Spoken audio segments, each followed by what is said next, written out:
Welcome back, family, to the Back Issue Book Club. I'm Greg. That's Rich. How are you, Rich? Hey. Okay, how you doing tonight? Good. So, we're back. Sorry we had a few weeks off on the podcast. Just, life happening and everything. But we took the suggestion of one of our patrons over on patreon.com/Team Ohana. Ching! Of do a Powerbomb. And yes, it's a 7-part all-encompassing story by Daniel Warren Johnson, and we decided to do the first 3 books for this episode, and we'll do the last 4 books for the next episode. Yes. Are you into wrestling at all? I was as a kid. I mean, back when it was like Sergeant Slaughter and Andre the Giant and Ric Flair, and back when they were called the WWF. Yeah. The World Wrestling Federation, but then they had to change their name because of the World Wildlife Foundation or something. But I remember, it was a big deal if you got hit by a folding chair. Yeah. So, George the Animal Steel, Jimmy Superfly Snuka, Iron Sheik. Yeah. So this, as you can imagine by the title, Do a Powerbomb, and our conversation there is about wrestling at its core. Right. And I'll be honest, I think I picked up issue number 1 just because it was a number 1, but I had no intention of reading a comic book about wrestling. And when it got suggested by our Patreon member, I'm like, really? A wrestling book? He's like, it's not just wrestling. There's a deeper story than that. Very much so. And I was super excited because I had read Murder Falcon, which is one of my favorite comic series ever by Daniel Warren Johnson. Mm-hmm. And on the surface, that's about a rock guitarist. So I knew that there was going to be something deeper here. And there very much is. But it starts off with a title defense of a championship of Yua Steel Rose defending her championship against Cobra's son from Canada. Alberta, yeah. And he's the heel, which in wrestling terms is like, the bad guy everybody loves to hate. Boo! In the crowds. Yeah. So. Well, the wrestling that was taking place was in Tokyo. Yeah, I guess it was, and they had they had the announcers who, if you know wrestling, what's his name? Jim Ross, legendary guy. Oh. He did a lot of WWE in the classic years, and he's now a part of AEW. But that's who they were, basically having there in the modeling. Yeah. And they start having their title defense. They're going back and forth. Cobra Sun throws Steel Rose into the crowd and then brings her back, and he starts to do his finisher, which I forget what it's called, but it's basically like an atomic pile driver is what it looked like it was supposed to be. Sure, yeah, he's climbing up on the turnbuckle and ending it. Yeah. But he ends up slipping and killing her. Yeah, breaks her neck. Does a Hillary Swank on her. And but the way that was drawn was beautiful to me. Not necessarily like the art was beautiful, but like what was drawn in each panel really conveyed the movement of the scene for me. Yeah. Like there was that one panel where it was like shaking, and then the next was like all red, but the same picture almost. So you're like, fuck, that means it actually slipped. So I don't know. The one thing I did notice about reading these 3 books is one of my pet peeves, especially since, and I didn't know it was a pet peeve until we started doing this book club, was the description boxes in each frame that comics use to tell you what's going on. These books have none of them. It's fantastic. They let you see the picture and figure it out yourself. Yeah, because that allows you to. It makes it yours. Yes, absolutely. It makes it your version of the story. And so, yeah, he goes down. He's like, shit. And I guess a few hours later, it shows her daughter who was watching the match. So she literally watched her mom break her neck. Yeah, with her uncle, but her dad had to work. Right. So they go to the hospital, and Dad comes out, and he's like, she's gone. and just hits. Yeah. And then we get a fast forward. I forget how many years, but She's a teenager at that point, so probably 10 years or something. Probably, yeah.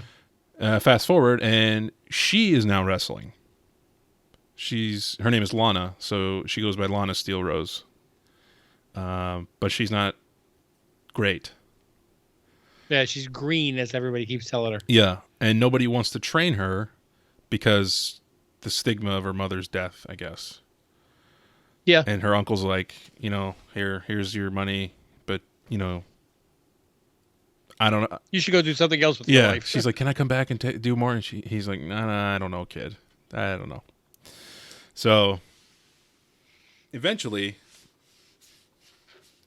she ends up just walking in an alleyway after having an argument with her father, in which she said all they talked about is him saying, stop doing this. You're going to hurt yourself. You're going to end up like your mom. Yep. She just walks away like, I'm done. That's it. Bye. Yeah. A interesting figure appears. Yeah. I guess it's a easy way to put it. Why don't you talk about that guy? Well, his name is he calls himself the Necromancer. Yeah, I think Necro or something is for short. But bottom line is, it's the devil. It's Satan. It's Mephisto. Oh, okay, yeah. I guess yeah. That makes sense. I got it all. I got a great deal for you. If you come wrestle for me in my tournament, the winner of the tournament will be able to pick one person that has passed away, and I'll bring him back to life. So, of course, naturally. Yeah, she wants her mom back. But it's a tag team, so you got to find a partner. So she's like, I don't know anybody that wants to wrestle with me because I got that stigma attached to me. And he's like, I could think of someone. And he looks up at the poster, and it's Cobra Sun and whoever else he's fighting. So she's like, so that is a great device there because she's now being forced to go confront the guy who killed her mother to see if he'll work with her to go resurrect her mother. Right, and his career has gone downhill really quick since he killed Steel Rose. So it would be in his best interest also to have her resurrected. Yeah, before that, it shows like him getting like blown up in the ring, steel chair with barbed wire getting hit on him, missing beats because he sees Steel Rose's face for a moment and the guy's face that he's fighting, so he gets messed up from that. And then he's like in the locker room just like beating and shit, and that's when she approaches him, and she's like, this is gonna sound fucked up and weird, but and then he cuts her off. He goes, weird guy from another dimension with a black castle coming to ask if you want to resurrect someone, right? And she was like, oh, yeah. So I guess it's not going to sound weird. Right. So it takes a little cajoling and convincing on her part for him, but eventually he relents and he's like, all right, meet me at the shop where the devil told him to meet him at noon tomorrow, and we'll do it. So they go. They transport to the other dimension, and they... Yeah, which is, by the way, it looks like the Rose Bowl. Yeah. It's this massive, massive stadium. So we should give some backstory on the Necro. He talks about... The reason I think Rich says he's the devil is because of everything he explains is like what's part of the devil's story, where he's like trying to take over the world. He couldn't do it. He got beaten by the armies. They couldn't kill him, so they banished him to a specific place, i.e. hell. Yeah. Yeah. This planet Garthon or whatever. Like yeah, and it looks like hell. And he's like, so I started... And he comes and he offers him a deal that you can't refuse. Yeah. And he's like, well, I just started watching TV, and I could not get enough of pro wrestling. And he's like, there's that one panel where he's like, wrestling. Wrestling, yeah. He's like very, almost Joker-esque. And that's why he's built this tournament, because he wants to see it in person and host it. And so they get there and they have to register, and the guy's like, "What's your name? What's your team name?" And they're like, "Oh." There's like, meanwhile, giant orangutans walking around and all these other aliens from other planets and stuff. And when I first saw the orangutans, I'm like, do you have any idea the strength of an orangutan and the agility? Yeah.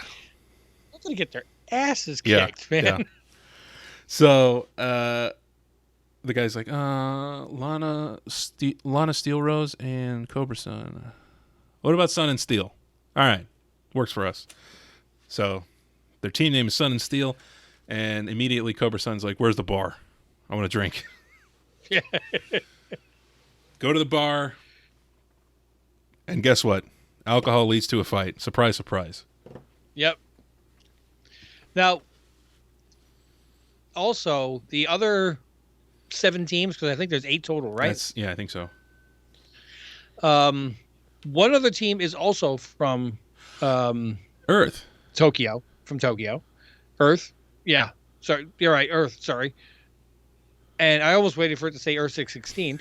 And the other ones from all other locations. And they're asking the Earthlings, is it true that wrestling is fake on your planet? Yeah. Well, wrestling's the same everywhere. Oh, that's what I thought. Okay. Phew. So now Sun and Steel are both very, very, very worried about this because they're like, they do this for real. Yeah. As in, like, knock your ass out. Yeah. And possibly when kill they you. swing, when they swing a chair at you, they're swinging a chair. Mm-hmm. Right. So they get into a fight with another alien planet's team, and then the orangutan, the bang orangutans, I think they were called, stops the fight, and he's like, orangutangs, something like that. They prevent the other team from beating up Lana and Sun and Steel, and they're like, we want to fight you at your best. We don't want to go in there, beat you when you're already beaten. And then they. It's kind of funny that the most civilized of all the teams is the primates. Don't you think? Yes. Says something about Homo sapiens. Woo! Good job, people. So they end up. Was there anything that happened between then and match time with the orangutans? I think just the discussion between Sun and Steel saying, "Look, they're going to do this for real." Oh, that's right. We got to be. We got to get amped up for this because they're fighting for keeps. Yeah, I don't know how to do this for real. Right. But then they're like, you know what? I'm trying to get my mom back, so they just like, fuck it, let's do it. And then they call them out. They're I think they're the first match, and they are the absolute first match, so they don't even get a chance to watch how this is going to play out. Yeah, which was my thought. And I was like, man, they don't get to see. They don't see how it works, and they have to fight the orangutans. Yep. And in my head, I was like, what you said. I was like, primates are like strong. Yeah. Now the necro monger, Manser, whatever, he does say that there are rules that have to be abided by, and they're pretty much fashioned by what he has seen watching pro wrestling. Yep. So you're allowed to.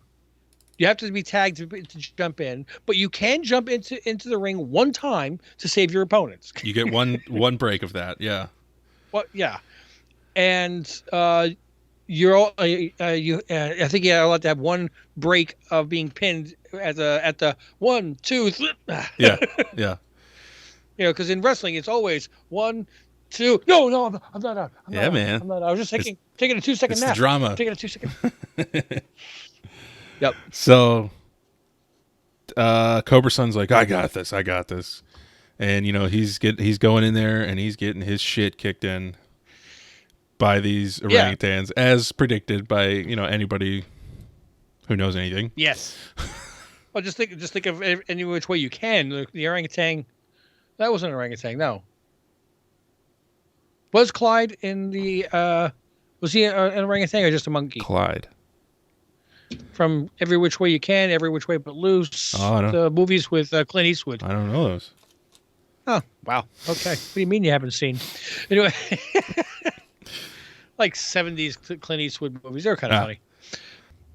I mean, regardless, pretty much any primate is going to be destroying us. So, well, they're living on a 24-hour adrenaline rush. It's constantly pumping. So yeah, he's getting crushed. And Lana's like, tag me in. He's like, no, I got it. And he clearly does not, which I think is the exact line she says. You clearly don't. Right. And I'm watching this. I'm like, is she not tagging her in because she's green? He doesn't think she can fight? Or is he not tagging her in because he doesn't want to be responsible for the death of the daughter too? Probably a little bit of both. I mean, honestly. He's got that luchador type mask on, so maybe there's some. No, I am the man. I will. Yeah, I mean it could be, but eventually he relents and he tags her in, and she like zooms over and cracks one in the face with a knee. Yep. And then I forget, how did she pin? She ended up pinning the little one. Yeah. I forget what the move was that she did though. I thought she did knees in both their jaws, but maybe they were flying around. Too much action. Not too much. Good action. But they win. And before the match had started, the Bangerangs were like, just to let you know, we're fighting for our sister who we lost. And that really helped Sun and Steel put it into perspective what they were going to be facing throughout the whole tournament is all of these people are feeling the way they feel. Right. And they're not holding back. They're doing everything they can to return a loved one. Yeah. So they said good game, and they moved on. And then I think the next part is when do they show the locker room? Mm-hmm. And I forgot to mention a huge detail. Okay. At the end of issue 2, before Lana actually goes to the Netherworld with Cobra Sun, but after Cobra Sun has agreed to go with her, she calls her dad and is like, "Hey, Dad, I'm gonna be gone for a while. I'm gonna be gone for a while, I think, basically." And then he's like, "Yeah, be careful. Be careful." And he hangs up, and then the panel shows from behind Cobra Sun but it's actually her father. And Cobra Sun's mask and wig is on the table. And it's her father. So her father killed her mother. Yeah. Oh, that was a moment where I was like, fuck. Yeah, and your daughter hates you for it. And she doesn't know you did it either. Right. Like fully. It's so layered. It's like Superman has to be Lex Luthor at the same time, Yeah, it's wild. And I did not see that coming. No. That's why I love this guy's writing, man. It's very good. So sorry, totally forgot about that, but I'm glad we put it in here. Yeah. Back to the Bangerangs. She does a moonsault off the ropes and then pins them and wins. Perfection too. And then after that, the pizza party. The like wolf with pizza and like the cape pizza guy fight, and their finishing move was the New York slice. I love it. I love it. But I was rooting for them. I wanted to see them. Me go too. On. But they missed, and the like medieval people ended up beating them. The finishing move was Arthur's table. And that looked painful. Yeah. And they won, and then looks like those Earthlings are next. So that's who they fight next. Right. And that's I mean that's where issue 3 ends. Yeah, it's definitely a very good read. I'm not going to elaborate any more on this because I know you read the first 3 issues, but I got so wrapped up into reading this, I read all 7. Wow. I couldn't stop. I had to just keep reading it to find out. I mean, is it perfection? No, it's very entertaining. It's like the comic book version of like the Fast and the Furious. It's um, it doesn't have a tremendous amount of depth, but I really enjoyed reading it. And there are a lot of books that are just like fights or whatever, but there's no story, no real story at all, and I don't like them. So it's not like, I only read this because of the excitement. No, there were just a couple of times where, maybe one or two times where I didn't, I was surprised by something, but a lot of it was still kind of predictable. But man, I still enjoyed it, no doubt about it. I definitely did not see Cobra Sun being her father. Yeah, me either. And I Eagle Fang. Every time I saw Cobra Sun, I'm thinking Eagle Fang from Cobra Kai. From Cobra Kai, yep. Which announced sixth and final season is coming. Oh, and yeah. But I'm going to give the first 3 issues of this an 8. That's exactly what I loved it. I thought it was fantastic. Yeah. Mm-hmm. I'm excited. I agree with you 100% on that. Yeah, all right. Cool. Thanks for sticking around. Stay tuned for next week. We're going to finish up and do issues 4, 5, 6, and 7. And don't forget, you catch the podcast a day early if you are a patron of our Patreon, patreon.com/Team Ohana, along with full-length watch-alongs of anything we react to. We're going to start a new thing up. Rich and I talked about it. I think we're going to do something where we have maybe like once a month a Zoom call or a Skype call or whatever, video conference, where we have all our patrons join, and you can put your video on or not, or just chat if you want, and just with text. But we just hang out, talk comics, talk movies, whatever you want, and answer questions you guys have. If you have questions about YouTube or editing process or anything, you can hang out. And it's funny, the day that we were talking about that night, I saw a comment from Jason, one of our Patreon members, saying, "Yeah, I'm just bored here on a Saturday night. There's no live stream." I'm thinking, oh, maybe he'll jump in on this and be not just watching it but interacting with us. I'm looking forward to that. Like, I want to, we hear you comments and stuff is nice, but it would be fun to be boom boom boom, real time kind of stuff. So because a lot of times, especially if when we're did a live stream, if I didn't see a comment immediately in the chat, if it took 45 seconds or 60 seconds, I'm like, oh wait, what are they referring to? It could get lost. It doesn't flow the same as a regular conversation. Right. So that's something fun I'm looking forward to. Me too. What else? Sometimes I put up bloopers up there. You can see that we're not perfect. So want to thank you guys for watching, and really, yes, thank you. Leave your comments below. Have you read this? Do you like this? Do you agree with our rating? Make sure to like, comment, and subscribe. Really appreciate it. Helps the algorithm, helps us, and if we get helped, we bring better content. And give us some more suggestions on what books you want us to react to, and we'll put them up on our Patreon for the members to vote on. That's right. You get to tell us what we're going to read next on Patreon.